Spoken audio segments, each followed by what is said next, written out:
Anonymous feedback is BS.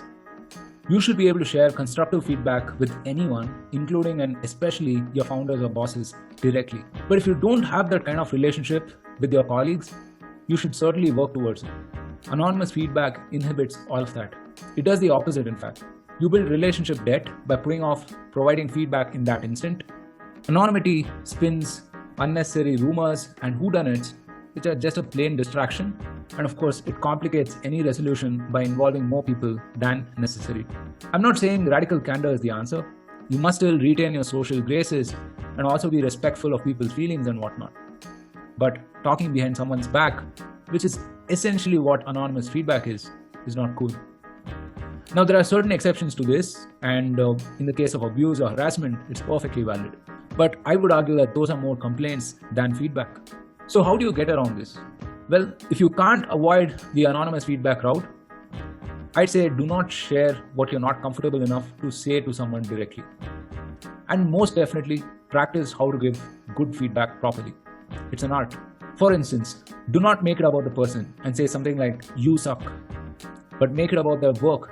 "Your work sucks," if you are going to say that. Do not make it general and say something like, "Your work sucks," but be more specific.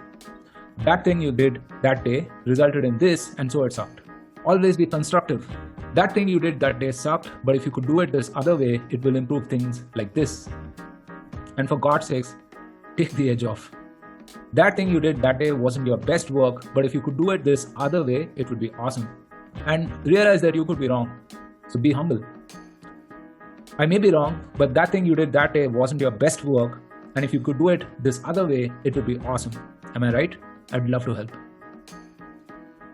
Bonus here is that it's great to share feedback as often as possible. In fact, it's a fantastic idea to set up a cadence with people that you work with more frequently so you're completely aligned and there's no scope for any kind of BS. Make sure you're rigorous about it so there's mutual respect and people realize the best benefits from the exercise. So let the feedback be specific, actionable, and constructive. Remember that it doesn't have to be all or nothing with the people that you work. You don't have to say yes or no all the time. You can negotiate. It's definitely harder, but definitely also worth it. And if you are a leader, then build this culture in your team where people are invested in each other's progress. And you don't need a form to share what you think. If you do this as a team, I guarantee you, you will be unstoppable.